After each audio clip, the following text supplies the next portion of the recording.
historian, author of many books, and I think what's key with Webster, he's very active in a lot of activities. He is the regular of the Sunday Call, and we do make that invitation to the Sunday Call to people here. It is something that has been going on for a number of years. But here's the thing. You know, Webster he went to Libya, he went to Syria, he advised people in Iceland on saying no to the bankers and things. He's here, he's with us, and Webster.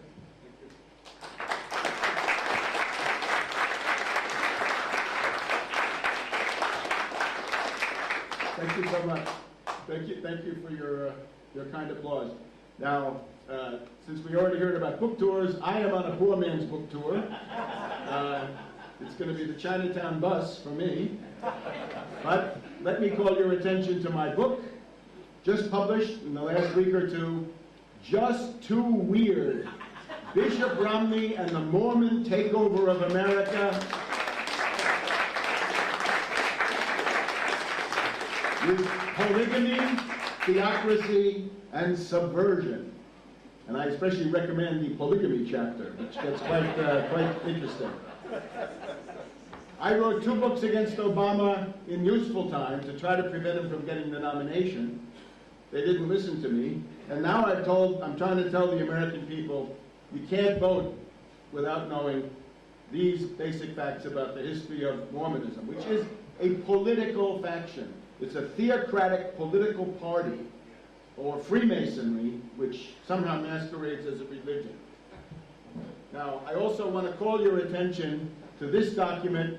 This is simply a submission. This is coming from me only, not approved by the UFAA, but it's a kind of a political report on the current situation, and I think everybody here has gotten one. Otherwise, you can get it on the internet. I know it's at tarpley.net, and I think it's also on the UFAA, or it's widely available. Now, I would like to thank Reverend Pinckney, first of all. That was a report from the trenches. That policy of having a dictator come in and run an entire city, and of course it's Benton Harbor, Michigan, Flint, Michigan, Pontiac, Michigan, Ecorse, Michigan, the entire Detroit city school system, and really Detroit as a city is under the gun of the same thing. It is a fascist policy. This is what happened in Germany under Brüning from 1930 to 1932, was emergency management on a national level, austerity dictatorship. This is indeed the model for every city, every town, every county, every state, and for the United States as a whole. Now, I want to, again, thank Reverend Pinckney, who I found that extremely interesting and moving. What we have to do about that is action. If the struggle is left to Benton Harbor alone, if it's Michigan alone, or even if it's the labor movement alone, this will not be enough. We've got to spread it to the other groups in the population and indeed internationally, right? Fascism in Michigan. Now, in the time, and this I hope this is, you get the idea, this is the method of what we're proposing. The United Front Against Austerity wants to intervene. We need to do things.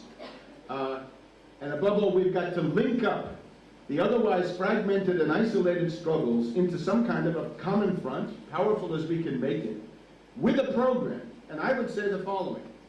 We want to work between now and the election, not so much concerned about who will win, because whether it's Romney or Obama, the austerity assault will come under either one. But to work between now and Election Day to publicize and secure victory for the 2 ballot questions that are now going to be on the Michigan state ballot. And I think there's a lot to do here, because I have to tell you, when I heard this from Reverend Pinckney about a week ago, I did not know that they had succeeded in this tremendous signature gathering drive. You'll remember there was a lot of attention focused on Wisconsin, but very little on Michigan. There was, as he said, about 250,000 signatures. They are on the ballot. And what we're talking about is two statewide proposals. Statewide proposal A calls for a referendum to repeal the fascist emergency manager law. That would put an end to it. And statewide proposal B calls for the reaffirmation of a right to organize for labor under a public and private. And these are directed against this austerity dictatorship of Republicano-fascist Governor Snyder of Michigan. Now, I would propose that we kick off our activities by mobilizing worldwide, and I stress worldwide, to call attention to this, because if you watch MSNBC or Fox, they will not tell you this. And correct me if I'm wrong, but I don't know whether Democracy Now! has done justice to this. Now, to be very brief, everything that I say refers to this document, so I've tried to give you the background for it. We are in a world economic depression, and the ruling elite around the world, the 1%, the financier oligarchs, have responded to the depression with this insane policy of austerity. We've seen it in Greece, we've seen it in Spain, we've seen it in Great Britain. It is a failure. It kills people, causes human suffering. It does not succeed in its own terms. It does not balance the budget. It makes the budget deficit worse. But they don't care. This is now coming to the United States, and it's coming after this election. The election is largely a farce, and the reason they don't talk about what they're going to do is because what they're going to do is flay you alive. Obama is promising a 15% cut in the standard of living, and Romney thinks he can promise more, 25%, but I think the argument from Obama then is, well, but then you'll have some kind of a civil war or large-scale social chaos, so it'll end up costing you more. This is coming in December, right after the election. You know the code words. The lame duck session, with all those congressmen who are going to be looking for Wall Street jobs.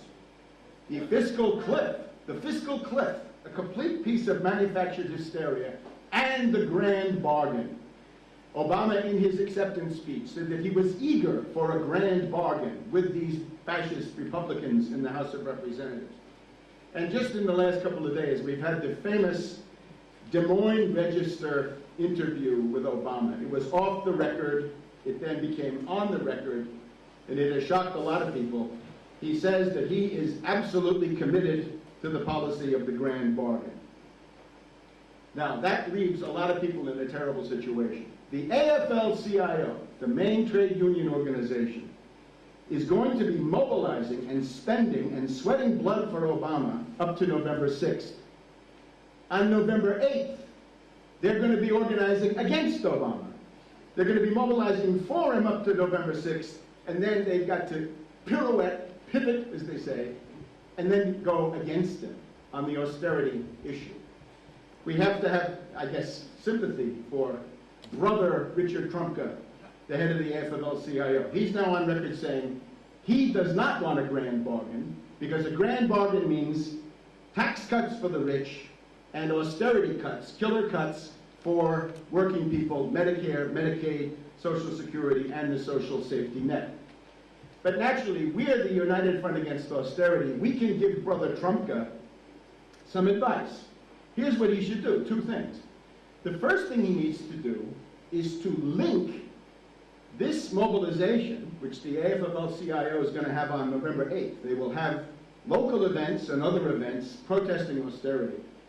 The AFL-CIO has to inject into that the Wall Street sales tax, the 1% tax on all turnover, the quadrillions of dollars that come rumbling through lower Manhattan.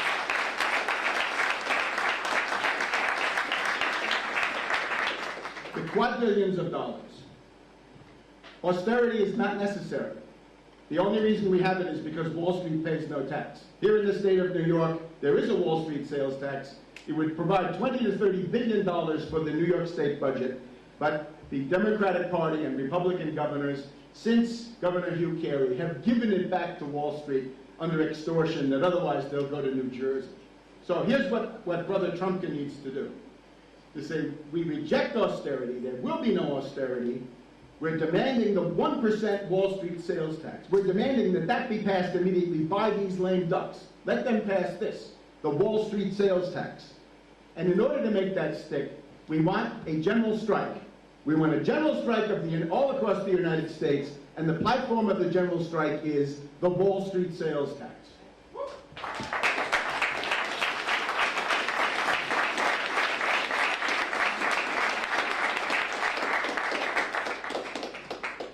And I think that's typical of the kind of advice, the kind of intervention that we can and must do. In the case of Benton Harbor, in the case of Michigan, if people want to know, well, if you're proposing to give union rights to the public workers and others, who's going to pay for it? We have the answer, the Wall Street sales tax. Wall Street will pay for this. If it's a question of a public sector union, policemen, firemen, teachers, other kinds of public workers, at any level, cities, counties, state, federal, anything, the Wall Street sales tax. And if it's a question of cutting social services, of putting the axe to Social Security, Medicare, Medicaid, unemployment benefits, child nutrition programs, Head Start, WIC, and so on down the line, the answer is, in every case, the Wall Street sales tax. Now, I propose, we'll talk about this now in the afternoon in the debate, and we're going to have an open debate about this because there are divergent opinions, that the signature demand, the leading edge of our agitation ought to be the Wall Street sales tax. There are competing proposals. Some people say Glass-Steagall. Glass-Steagall is a fine thing, but Glass-Steagall is a process reform. When you're dealing with working people, you're dealing with people who need immediate assistance. They have life and death problems of education, health, paying the rent, buying food. Glass-Steagall proposes to divide the investment bank from the commercial bank from the insurance company. It's essential, it's a fine thing, but it's a process reform. It's rather in the category of campaign finance reform, a very good thing, essential, but somehow not connected to the immediate existential predicament of a lot of people. Now, in terms of organizing then the recovery, or maybe just one before that, in addition to the Glass-Steagall being replaced by the Wall Street sales tax, I propose, the following points. The most basic anti-austerity demand is no cuts. No cuts, no firings, no layoffs. No tax increases on working people. No user fees. No cuts in social services. No cuts in the social safety net. That's what austerity is. We're against it in every case.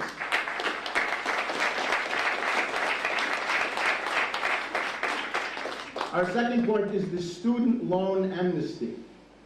It means, at least for the next 5 years, and probably forever, a complete freeze, a complete halt on all payments of interest and principal on $1 trillion of relatively high interest student debt.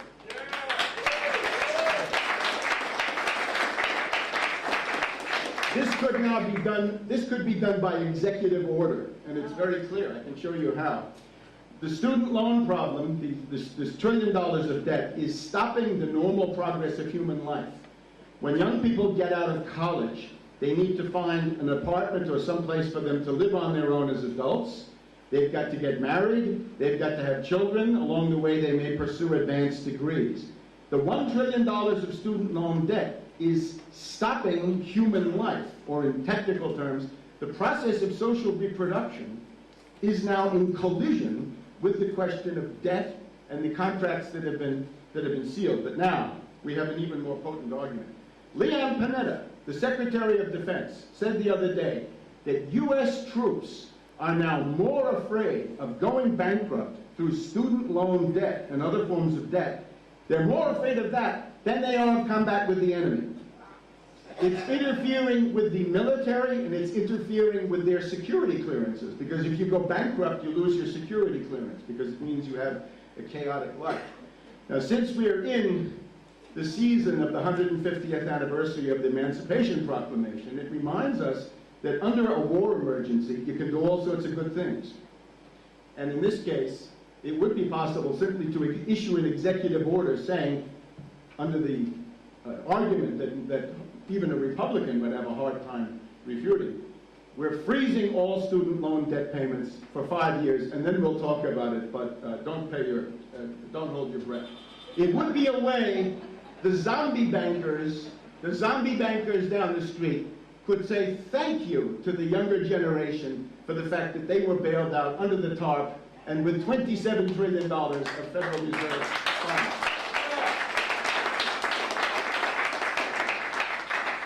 We want to stop foreclosures. We need a uniform federal law to stop all foreclosures. These foreclosures are illegitimate. They were done by robo-judges, robo-signers, robo-cops. I have to take my hat off. We have the honor of one vice presidential candidate. Let's not forget Sherry Hunkala, who is the vice presidential candidate of the Green Party. She ran for sheriff of Philadelphia last year, saying, as sheriff, she would stop foreclosures because she wouldn't carry them out. She would simply refuse to carry out any foreclosure. We need to make this into a uniform federal law. The model is what was done in the Depression, the Fraser-Lemke Act of the New Deal, which simply said, if you can get any judge at any level to approve any kind of a payment plan, you stay in your primary residence or farm or other property. Another point, Medicare for all. Medicare for all is the obvious starting point for health care reform. Naturally, Obama didn't do this, and I would urge people to call it Medicare for all. If you go to the average person and say single payer, what does that mean? It took me a long time to figure that out. Don't call it single payer. Don't call it the public option. Nobody knows what these are. Medicare for all taps into the tremendous goodwill felt by many families to Medicare, the most successful federal program really of all time in lowering the morbidity and mortality rates of people over 65. So, and the bill is one sentence. It simply says, remove the age 65 from the Medicare law, and it's done.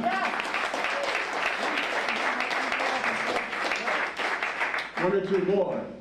The usury question. We have predatory lenders, payday lenders, preying on low-income people. Before the age of Paul Adolph Volcker, most states had usury laws. 10% was the ceiling on any kind of a note. Let's have a uniform federal anti-usury law that says no interest-bearing instrument, financial instrument of any kind in the United States is allowed to have more than a 10% yield, or maybe lower if you'd like to debate that point. This would have the effect of lowering the burden of credit card debt on many people. Finally, the living wage, the minimum wage. If we go back even to the historical record, the highest level of the minimum wage in terms of constant dollars was in 1968 when it was between $10 and $11. So I would say the immediate demand is take the minimum wage from $7.25, where it is now, up to $11 as a first step towards further increases. So we'd have a step-by-step increase to something in the neighborhood of $15 to $20 an hour.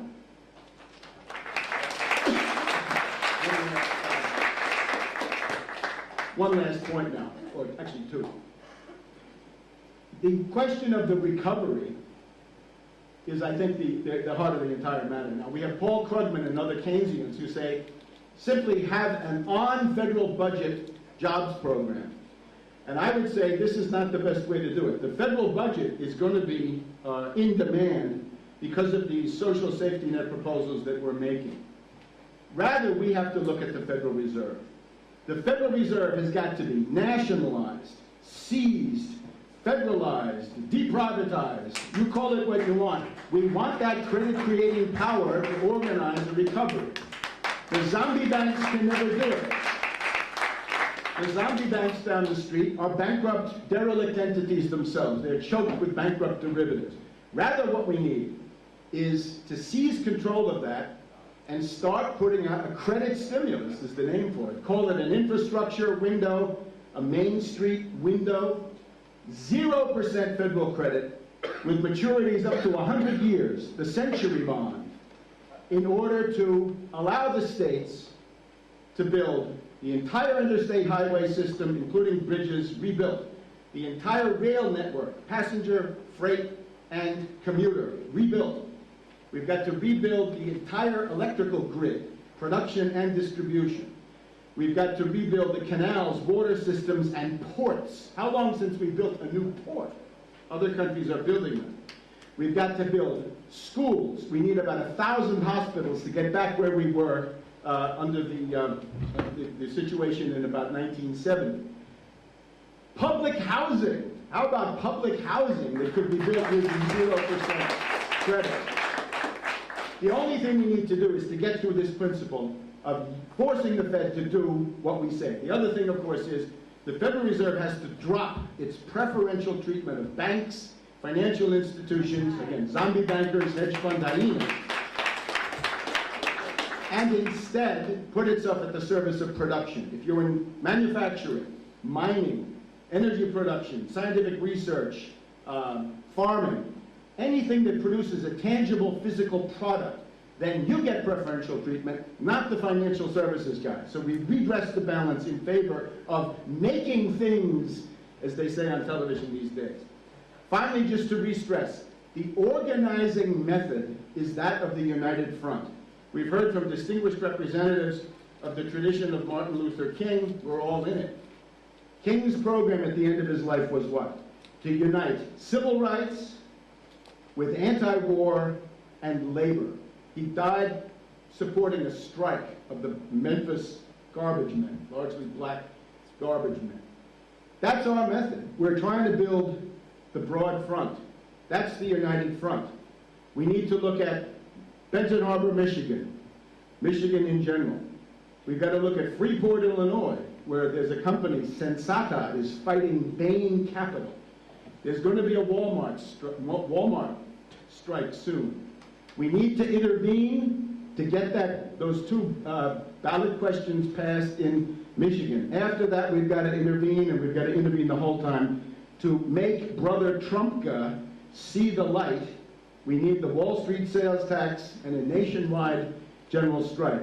We've also got to look abroad. Peugeot in France is shutting down factories. English Ford Motor Corporation, British branch, shutting down factories. Can we look forward to the day for a transatlantic general strike, United States and Europe to start with, in order to impose the Wall Street sales tax and roll back austerity by taxing financial incomes?